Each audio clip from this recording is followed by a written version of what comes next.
Hey, good afternoon. This is Ed, coming back at you for another edition of Beers and Bots, where I showcase beer that we're going to plan on drink for this Friday night's gaming activities. This week, we are finally getting out of the great northeast state of Maine, where I seem to have been stuck for the last couple weeks, and we are going way south, all the way down to Asheville, North Carolina. We're going to be pulling something out from Wicked Weed Brewing. Wicked Weed opened back in 2012, and back then they were primarily known for their West Coast IPAs, barrel-aged sours, and more. They've since grown since then. I think they've got a few places down in the Asheville area. I know I've been to the brew pub. That's not their main. It's where their original location was, down by the Biltmore. Was there just this past April. It was phenomenal. Great set of beers, flights of beers that I could get. And even better was the pretzels. Highly recommend the pretzels. They come with the apple butter is phenomenal for that. So perfect pairing to go with beers. I primarily went with the stouts as usual. They had a lager, flight, and some other items that were there. But as I said, we're going with beer from Wicked Weed. And with this, as we've been going with, it is yet another thing brought to us that I purchased at State Line Liquors. And it is yet again another dark beer, which is perfect for a day like today here in Delaware, where we're sitting at 55 and raining. It's cold, so nice dark heavy beer is perfect for today's date. Unfortunately, it's not kind of fitting for today's weather because it is S'mores. It is their S'mores Imperial Stout. Why you can't get this direct, I don't think anymore. Trying to even remember if I even got it directly from there. So it's something I do have. You can get it through their Guilty Pleasures variety pack, which is a sampling of 4 different imperial stouts. It's this one, milk and cookies, brownie, and German chocolate cake. All, if I recall correctly, the brew pub. Trying to remember, I think at least the milk and cookies.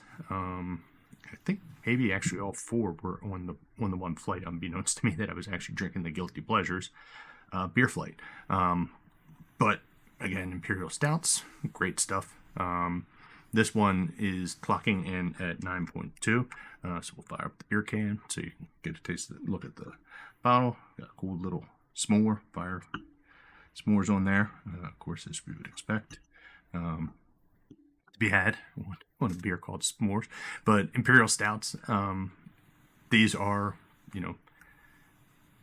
also known as Russian Imperial Stouts, is what you probably hear. I think the most famous one, probably everybody knows, is Old Rasputin. But this is just yet another type of stout that exists, a subcategory that exists out there. These types of beers seem to have become popular in the 18th century from England.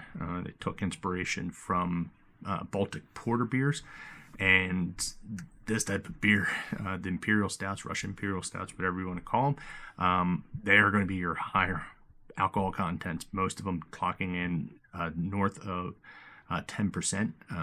Really, at least 9% is minimum that you'll see in connection with these Imperial Stouts. This one is just a hair over it, as we said, at 9.2, and they're definitely dark beers that come through there. The term for Imperial seems to have come from the fact that these breweries, they were exporting their stout out to the Baltics, and most famously the court of Catherine II of Russia, hence Russian Imperial Stout. Just would have stuck with that. But as I said, the thing that definitely makes this stand out is the higher alcohol content. Most of that of the stout is going to be anywhere from about 7 to 8%, and these definitely are going to go well above 9%. I think I had one the other week, we were clocking in at about 12%. So it's definitely not a beer that we're going to continue to drink heavily, but for our purposes, it's going to get the job done, and we'll see what we can do for that. So I'm going to go ahead and give it a crack to get this guy opened and taste it. So get my bottle opener. Most of my stuff is cans, which makes it easy, but this is straight up bottle. Let's see, got that, and I have to get my glass here. So let's get our goblet, our nice, which totally does not go. Probably can't read that one thing, but it's my Miller High Life beer goblet. Everybody should have a beer goblet. But I'm gonna go ahead and give this guy a pour. See how she sets up. Not much head. Oh, there's a little bit. There we go. Very thin. Looks like quickly dissipating off of here. So let's go ahead and give it a smell for everything. Yeah, for the taste of things with that. Seeing if I can get any of the cinnamon overtones. This is supposed to be with it brewed. Forgot to tell you that. With obviously chocolate, brown sugar, honey. That makes the graham cracker, the brown sugar and the honey. Vanilla, and I guess giving us the marshmallow, and obviously chocolate. I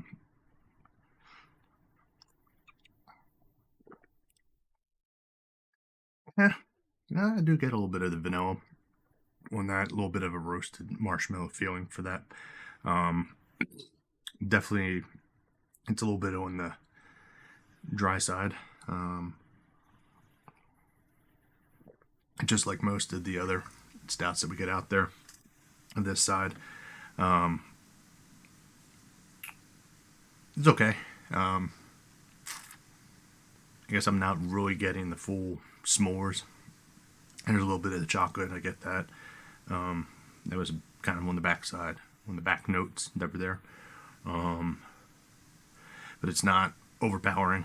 For some of the other ones that I've had, a little more flavorful. But for this, again, it's easy, it's smooth.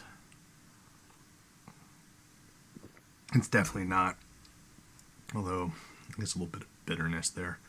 I don't really get any of the vanilla. I guess maybe a little cinnamon, if that. I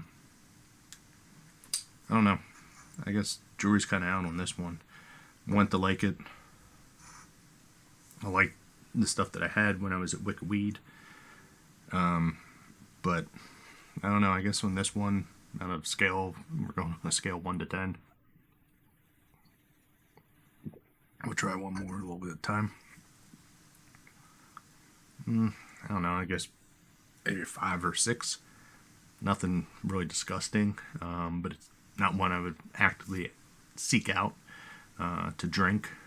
So we'll drink it for tonight. It's what we got. It's what we got purchased. So we'll give it a try, and then we'll move on to some other stuff. But just like everything else that we've got, as we usually do, we've got our kill move of the game that we're hoping to get in tonight, and tonight's is brought by our lizard, our Komodo dragon. Nothing like tripping and knocking some people down, get them in. It's another, they just did it last weekend, so we're getting another weekend of triple doubles out in Call of Duty. I guess they're trying to get everybody leveled up, get you done and through before you get out to Vanguard in the next week or so. Hopefully people have gotten through the haunting. It was a fairly easy challenge for the most part, going in through zombies, going through the Hollow's End. Pretty cool mode that they've got in there. Definitely you level up and gear up your stuff really quick with those pumpkin heads that drop. I liked it. Definitely get you a little OP by the end of round 1, where you're scrounging sometimes for that. But it was easy set of challenges and compared to years past, or last year I should say. It was doable, able to get it done.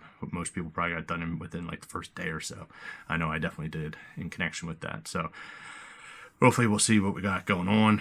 Check out some more playlists. The new Nuketown with the Halloween theme, nice touch. Obviously, everything's coming to a close here in another couple of days. And then we'll sail into the sunset with Call of Duty, see if things get a little cleaner with sweaty tryhards. Obviously, people are going to move over to Vanguard. Hopefully, that cleans things up for a while. Jury's still out for me and some others with the guys that play for Vanguard. I don't know, I've been burned with it before. Just want to see some actual gameplay review. Maybe get in a free game weekend before go ahead and invest the money. Having a good time with Call of Duty, Cold War right now, having fun with it. Don't see the need to just jump right away. We'll check and see how we do. So, as with usual, thank you guys for tuning in. Hope you enjoyed this. Hopefully more than I enjoyed my beer. And if you get a chance, go ahead, check out stream for gameplay tonight. Maybe catch some of the action that goes in, with everything that's going on for that. As I said, I'm one to broadcast that out. No real commentary, just basically gameplay with some music overlay. It's a good time. So, thanks, guys, and we'll be back in for another thing. And as with usual, here's to poning and not getting pwned. And if going to get pwned, at least doing it with the beer in hand and enjoying the time. So, thanks, guys. We'll see you later.